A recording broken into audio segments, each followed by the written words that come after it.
Good morning student, आपका स्वागत है मेरे YouTube channel Manish math classes. आज हम लोग बात करेंगे किसी भी त्रिभुज का क्षेत्रफल हम लोग कैसे निकालते हैं। उसमें सबसे पहले आज देखेंगे हम लोग समबाहु त्रिभुज का क्षेत्रफल, क्योंकि समबाहु त्रिभुज हम लोगों के लिए सबसे ज़्यादा महत्वपूर्ण है। और समबाहु त्रिभुज का क्षेत्रफल आप लोग रख सकते हैं, और रटना यहाँ पर गणित में कोई ज़रूरत नहीं होता है, रटने का कोई काम नहीं होता है। हम लोग कितना रट पाएंगे, एक फार्मूला नहीं होता है, बहुत सारे फार्मूला होता है। इसके लिए हमको समझना है, और समझने के लिए क्या है, वो फार्मूला आया है कैसे, कहाँ से बना, आखिर कैसे। कोई भी सवाल हम लोग बनाएंगे तो फार्मूला ही से बनाएंगे, वो फार्मूला ही हमको पता रहेगा वो फार्मूला आखिर आता कैसे है, तो सवाल बनने में और आसानी होगी। तो आज हम लोग जानते हैं कि समबाहु त्रिभुज का क्षेत्रफल कैसे निकालते हैं, उस पर आधारित प्रश्न देखेंगे। उसके बाद तो हम लोग देखते हैं समबाहु त्रिभुज का क्षेत्रफल, समबाहु त्रिभुज का क्षेत्रफल। चलिए, समबाहु त्रिभुज का क्षेत्रफल नाम से ही पता चल रहा है। सम का मतलब क्या होता है, यहाँ देखिए, सम का मतलब होता है बराबर या समान, बराबर या समान। और बाहु का मतलब इसमें आप लोग जानते हैं क्या होता है, भुजा। बाहु का मतलब भुजा। समबाहु त्रिभुज का क्षेत्रफल, सम मतलब समान या बराबर, बाहु मतलब भुजा, और त्रिभुज में कितनी भुजाएं, तीन। और समबाहु मतलब सभी भुजाएं बराबर, मतलब तीनों भुजाएं जिसकी बराबर हो उसी को हम लोग बोलते हैं समबाहु त्रिभुज। और समबाहु त्रिभुज का हम लोग क्षेत्रफल क्या होता है उसके बारे में जानेंगे। सबसे पहले इसके लिए हमको एक त्रिभुज बनाना पड़ेगा। वो त्रिभुज कैसा होना चाहिए, समबाहु, क्योंकि त्रिभुज समबाहु का मतलब सभी भुजाएं बराबर। और इसका हम लोग नाम दे देते हैं ए बी सी। अब यहाँ पर हम लोग ड्रॉ किए हैं ना, ये बनाए हैं, तो लिख देते हैं माना ए बी सी एक समबाहु त्रिभुज है। माना ए बी सी एक समबाहु त्रिभुज है, और इसमें हम लोग एक लंब खींचिए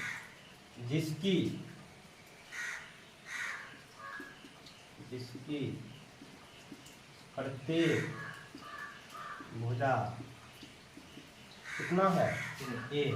मतलब ये भुजा ए, ये भुजा ए, और ये पूरी भुजा कितना है, यहाँ से यहाँ ए होगा ना, ए। अब हम लोग क्या किए हैं, यहाँ डी, ए डी हम लोग लंब डाले हैं बी सी पर, ए डी लंब डाले हैं बी सी पर। और वो लंब कैसा है, समद्विभाजक लंब है, मतलब बी सी को दो बराबर भाग में बांट रहा है। तो हम लिख सकते हैं यहाँ पर बी डी बराबर डी सी, बी डी बराबर डी सी, और डी सी बराबर ए बटे दो। कैसे, क्योंकि ये पूरा है तुम्हारा ए, समबाहु त्रिभुज है ना। समबाहु त्रिभुज का मतलब तीनों भुजाएं बराबर, ये ए है, ये भी ए होगा और ये भी ए होगा। और ए से हम लोग बी सी पर लंब डाले हैं ए डी को, क्या किया है, बी सी को दो बराबर भाग में बांट दिया है, और किसके साथ, 90 डिग्री कोण के साथ। लंब का मतलब 90 डिग्री और समद्विभाजक का मतलब दो बराबर भाग में बांट दिया। तो पूरा भाग है ए, और इसका आधा ये आधा ये, तो ए बटे दो हो गया ना। अब देखिए यहाँ पर ये हमको, ये यहाँ पे क्या है, लंब, और लंब का मतलब हम लंब को ऊंचाई भी तो बोल सकते हैं, बोल सकते हैं ना। अब यहाँ पाइए, इतना चीज हम ड्रॉ कर लिए। अब देखिए ये कौन सा त्रिभुज बन रहा है, और इस लंब डालने के कारण यहाँ पर दो त्रिभुज बन रहा है, और दोनों त्रिभुज समकोण त्रिभुज बन रहा है। और जब समकोण त्रिभुज हम लोग पढ़ते हैं तो पाइथागोरस भी जानते हैं। समकोण त्रिभुज में क्या होता है? पाइथागोरस। यहाँ पर हम लोग क्या यूज करेंगे? पाइथागोरस।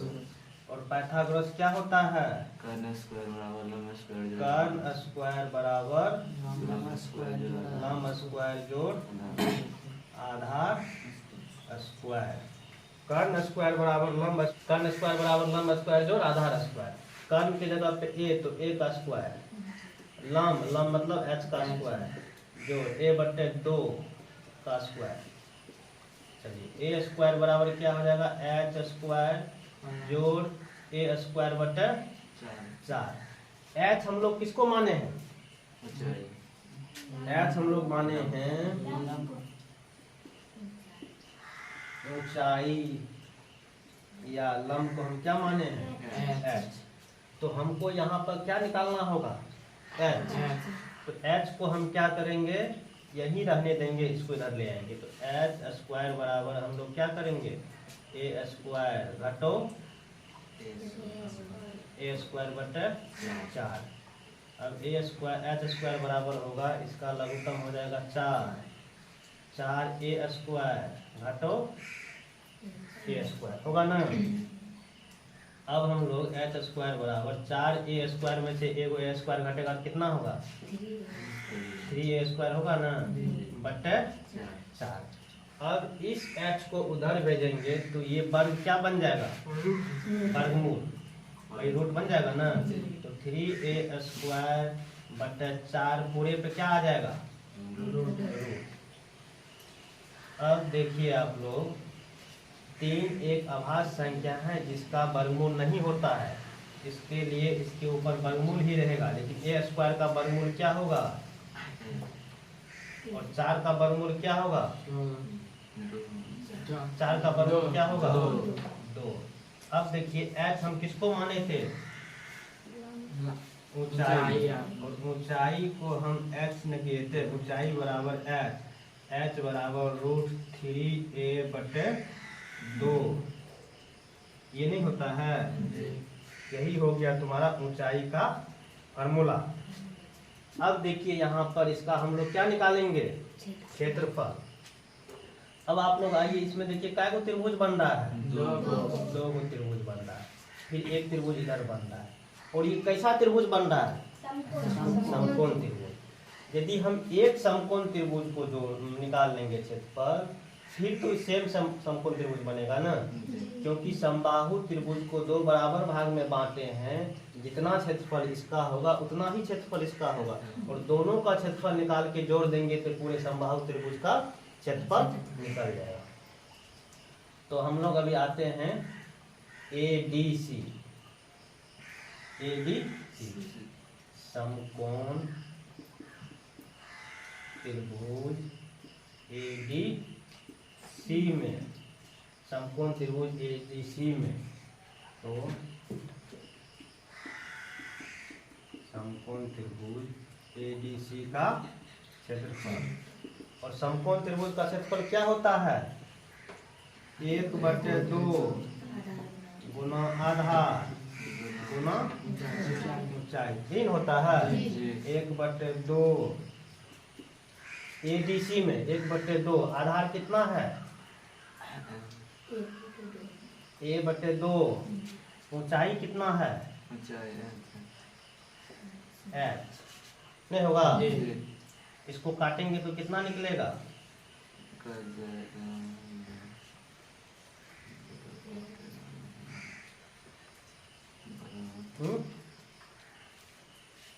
a/4 h नहीं होगा? और ऊंचाई हम लोग कितना निकाले हैं? ये ऊंचाई नहीं निकला है, तो ऊंचाई की जगह कितना हम लोग देख सकते हैं? a/4 गुना x के जगह पर हम दे देंगे √3/2 गुना a। ये हो गया समबाहु त्रिभुज ADC का क्षेत्रफल। अब हम लोग निकाल लेंगे किसका?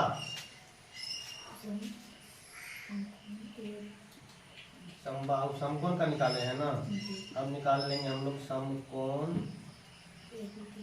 त्रिभुज ABD का क्षेत्रफल। समकोण त्रिभुज ABD का क्षेत्रफल ये क्या होता है, 1/2 गुना आधार गुना ऊंचाई।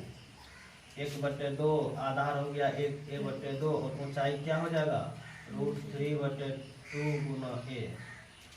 इसको हम लोग गुना करेंगे तो कितना हो जाएगा, इसको भी गुना कर देते हैं, √3a²/8। इसका भी तो उतना ही हो जाएगा ना, √3a²/8 होगा ना।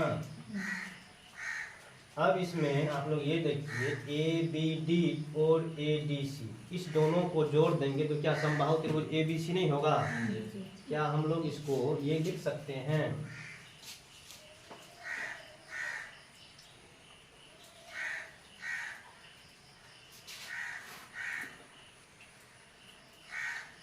समकोण त्रिभुज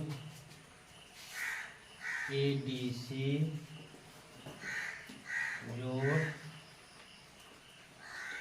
समकोण त्रिभुज ABD का क्षेत्रफल बराबर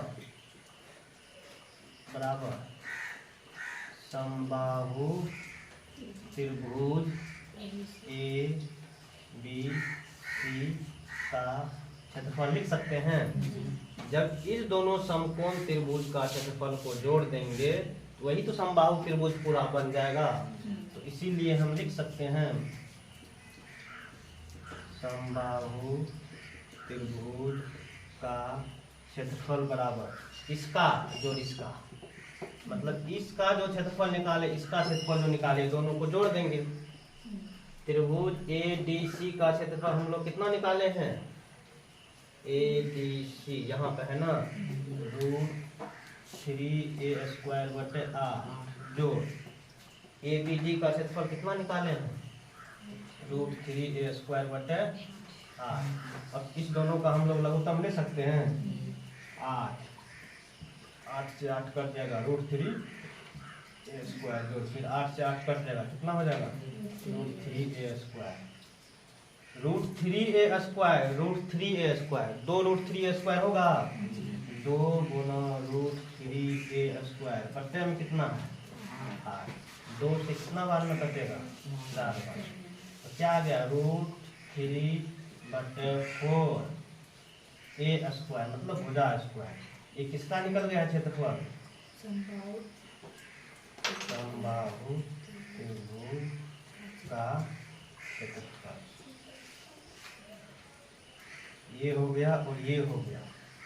अब एक चीज इसमें और आता है, हम लोग ऊंचाई निकाल लिए क्षेत्रफल निकाल लिए, अब बच गया है कौन सी, समबाहु त्रिभुज का परिमाप। और समबाहु त्रिभुज का परिमाप क्या होता है, सभी भुजाओं का योग। तो सभी भुजा कितना है A जो A ठीक A तो बराबर कितना हो गया 3A।